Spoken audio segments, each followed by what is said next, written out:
2023년 2월 13일 조선해운 시황에 대해서 살펴보겠습니다.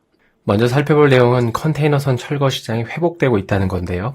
이미 작년 말부터 클락스는 올해 초부터 선박 해체 시장이 이 컨테이너선 시장을 위주로 다시금 반등할 것으로 전망했는데, 그 이유는 올해부터 이 엄청난 양의 컨테이너선이 인도되기 때문에 선박 과잉 공급 현상을 방지하려고 하기 때문입니다. 공급되는 선박이 많아지지만 이에 어느 정도 비례해서 이 폐선량을 늘리면 이 전체 선박량은 과잉 현상이 이제 둔화되기 때문이죠. 그리고 이러한 폐선은 비용 절감에도 도움이 되기 때문에 최근 크기가 작은 선박부터 이 폐선이 진행되고 있습니다. 특히 올해 컨테이너선 시장 같은 경우 이제 대부분 아시다시피 이 경기 침체로 인한 수요 감소, 이 공급 과잉 이슈가 있기 때문에 이제 올해 역시 쉽지 않다는 시각이 우세한데요. 따라서 어차피 많은 양을 실어 나르지 못할 노후 컨테이너선이라면 빨리 해체하고 비용 절감을 하는 게 낫다는 것이죠. 그래서 이제 최근 컨테이너 선사들이 일부 반등하는 모습들을 좀 볼 수 있었는데요. 만약에 이제 작년부터 계속 화두가 되고 있는 이 금리 상승세가 어느 정도 진정된다면 수요 회복에 대한 기대감도 이제 다시 커질 수 있는 만큼 이 컨테이너선 시장이 더 안 좋아지는 구간도 이제는 어느 정도 끝나지 않을까 싶습니다. 두 번째는 최근 파레토에서 대표적인 벌크선사인 이 골든오션 그룹의 목표 주가를 하향 조정했다는 게 있는데요. 무려 이제 8달러로 이 현 주가보다 이제 더 하락할 것으로 전망을 한 것입니다. 물론 이제 최근 드라이버크 관련 지표가 이제 다시 구부러지고 있긴 하지만 그럼에도 시장에서는 더 이상 나빠질 수 없다라는 뷰도 이제 여전히 강한 상황에서 나온 그런 매도 의견인데요. 그럼에도 중고선 가격도 아직까지는 반등을 하고 있고 또 이제 철광석 관련 지표도 반등하고 있는 시점이긴 하지만 이제 시장에서는 이 중국의 설날 이후에 강력한 반등이 나오길 좀 기다렸는데 아직까지 지지부진한 게 좀 매도 의견을 낸 이유가 아닐까 싶습니다. 다만 이제 앞서 살펴봤듯이 올해 벌크선 역시 폐선 오더가 늘어나고 있고 탱커와 마찬가지로 대량 발주가 나오기 어렵다는 게 있죠. 현 시점에서 벌크선 대량 발주가 나오기 어려운 이유를 좀 살펴보면 이 벌크선을 LNG 추진선으로 바꿀 경우에 이 대형 컨테이너선보다 자리를 더 많이 차지하고 그리고 탱커와 마찬가지로 이 환경 규제에 따른 추후 선박 연료에 대한 불확실성이 있기 때문입니다. 따라서 이제 2024년까지는 이 발주가 지지부진한 상황에서 이 현재 보유하고 있는 선박들로만 영업을 해야 한다는 것이죠. 그리고 이제 중고선가 역시 아직까지는 이 하단 구간에 머물면서 이 고평가 구간이 아닌 만큼 최근 이제 매도 의견들은 상황이 안 좋아질 거라고 보기보다도 예상보다 빠른 시기에 반등하지 않기 때문에 이에 대한 기대감 상실로 보는 게 맞지 않을까 싶습니다. 2월 14일 조선해운 시황에 대해서 살펴보겠습니다. 먼저 첫 번째로 살펴볼 내용은 최근 조선사와 철강사 간의 상반기 후판값 협상이 스타트를 했는데 작년 하반기에는 이 톤당 10만원 이나의 합의를 했지만 올해는 쉽지 않아 보인다는 것입니다. 현재 후판값은 톤당 120만원 수준이죠. 하지만 이제 작년 말부터 이 중국의 경제 상황이 반등하면서 이 철광석 가격이 크게 올랐고 그래서 이게 벌크선 시장 회복에 큰 기여를 했습니다. 그리고 또 이제 오늘 나온 블룸버그 이 기사를 보면 이번 터키 지진으로 인해 이제 터키 지역에 이 철광 생산량의 3분의 1이 마비될 거라고 하는데요. 적어도 3월 중순까지는 가동이 어려울 것 같다는 견해가 많습니다. 참고로 터키는 전 세계 10대 철광 생산국 또 이제 수출국이죠. 만약 가동 재개가 이제 된다고 하더라도 이 자국용으로 써야 되는 물량이 많은 만큼 이 수출량을 줄일 수밖에 없고 그리고 이제 수입해오는 물량 역시 많을 것으로 보이는 만큼 이 철광에 대한 수요는 더 늘어날 수밖에 없고 이는 결국 이 후판 가격을 올릴 수밖에 없는 것이죠. 따라서 우리가 잘 아는 것처럼 이 후판 가격 상승이 어느 정도 실현 가능성이 높아진 상황에서 앞으로의 관건은 이 선박 건조 마진을 얼마나 훼손시키는지일 텐데요. 최근 이제 대우조선해양이나 삼성중공업이 이 흑자 전환에 대한 기대감이 충만한 상황에서 시장이 얼마나 기대하고 또 충당금 설정이 얼마나 되는지가 올해 역시 꽤나 중요할 것 같습니다. 그리고 두 번째는 최근 피시탱커 운임이 계속 쏘는 이유를 잘 나타내는 기사인데요. 멤버십에서는 올해 초에 벌크선에 이어서 탱커가 이제 강세를 보일 거라는 의견을 꾸준히 전달했는데 아직까지는 좋은 방향성으로 가고 있죠. 이 기사는 로이터 기사 내용 중 일부를 발췌한 건데요. 최근 이제 피시탱커 운임의 강세 이유 중에 하나는 지난주에 미국 정규 공장 가동률이 2.2% 증가한 87.9%까지 상승했기 때문입니다. 미국에서 보내는 물량이 더 늘어나면서 이게 탱커 수요 증가로 이어진 것이죠. 특히 이제 행간에는 이와 별도로 중국의 유니팩도 돌아왔다는 얘기가 있는데 그렇게 말할 수 있는 이유는 이 항로 간의 운임이 크게 상승했기 때문입니다.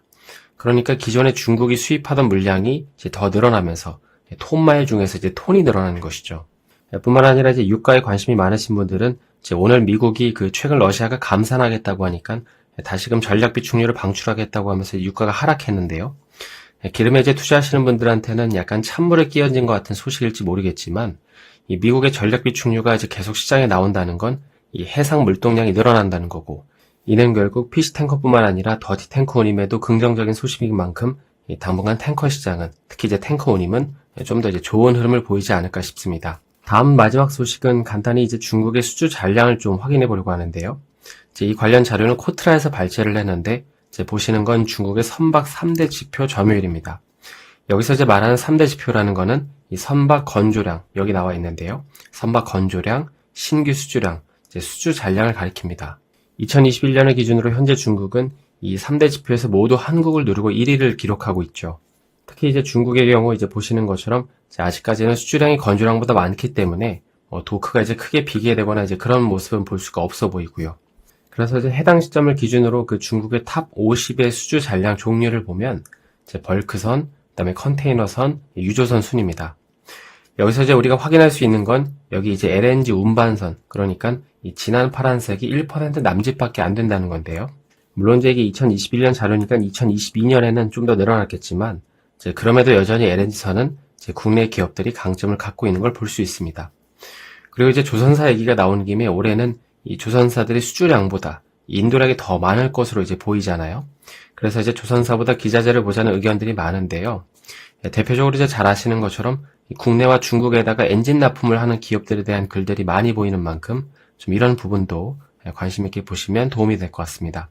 2월 16일 조선해운 시황에 대해서 살펴보겠습니다. 먼저 여러분이 멤버십 서비스를 이용하시면 기본적으로 제공되는 차트나 자료들이 있지만 유료로 제공되는 조선해운 기사 비용보다 훨씬 저렴하기 때문에 이 조선업에 투자하신 분들이라면 이 비용적인 측면에서 훨씬 유리합니다. 그리고 국내 조선사들 리포트 역시 이 업로드 되는 대로 받을 수 있는 만큼 많은 분들의 관심 부탁드립니다. 먼저 첫 번째로 살펴볼 점은 그간 러시아를 제재하기 위해서 이 러시아산 원유 금수 조치, 이 가격 상한제 등을 시행한 결과 어떻게 톤마일이 늘어났는지를 알 수 있는 차트인데요. 기존의 붉은색 노선이 러시아가 제재를 받기 전의 노선이고, 여기 이제 초록색 노선이 이 제재 이후에 새롭게 형성된 노선입니다. 먼저 러시아에서 네덜란드 로테르담으로 이제 원유를 실어 보낼 땐 이제 5일이면 되는 걸 현재는 휴스턴에서 수입하면서 대략 이제 20일 정도, 즉 4배가 이제 늘어나는 걸 볼 수 있고요. 거기에 더해서 이제 중국과 중동에서도 원유를 수입하는데 중국에서는 40일, 중동에서는 대략 25일 정도가 소요되고 있습니다. 그러니까 톤데이가 얼마나 늘어나는지를 이제 잘 알 수 있는 것이죠. 그래서 이제 이걸 이해한 상태에서 우리가 흔히 말하는 이 톤마일을 보면 기존에 이제 러시아에서 로테르담으로 이제 보낼 땐 1,400 정도였지만 현재는 미국에서 수입하기 때문에 5,000으로 늘어났고, 이는 약 3.6배가 늘어난 셈입니다. 마찬가지로 이제 기존의 지중해 연안에서 러시아로 수입했을 때보다 이 이라크 바스라에서 이제 수입을 하니까 약 4.8배의 톤마일이 늘어나는 걸 볼 수 있는데요. 현재 이러한 비효율적인 운항 노선 때문에 유럽이 대안을 찾고 있지만 아직까지는 이제 별다른 이슈가 없죠. 그리고 이제 갑자기 평화 모드가 조성되지 않는 한 이러한 무역 흐름도는 계속해서 유지될 수밖에 없고, 그리고 이제 앞으로 수요 역시 살아난다면 탱커는 당분간 계속 강세를 보이지 않을까 싶습니다. 실제로 이제 탱커 슈퍼 사이클 같은 경우 이 작년이 아니라 앞으로 몇 년 안에 나타날 거라는 얘기도 종종 나오는데, 이런 상황에서 이제 경기 침체를 꾸역꾸역 넘어가고 이제 수요도 회복된다면, 그리고 이제 지금처럼 이 오더북이 계속 낮은 상태로 유지된다면 충분히 이제 발생 가능한 시나리오도 좀 아닐까 싶습니다. 두 번째로 이제 14일에 나온 기사인데, 이 IMO가 2050년까지 잘 아는 이 탄소 배출을 완전 금지한다는 기사입니다. 특히 이제 기사 마지막 문단에 보면 이런 문구가 있는데요. 여기 이제 하이라이트를 쳐놨는데 그대로 읽어드리면 이렇습니다.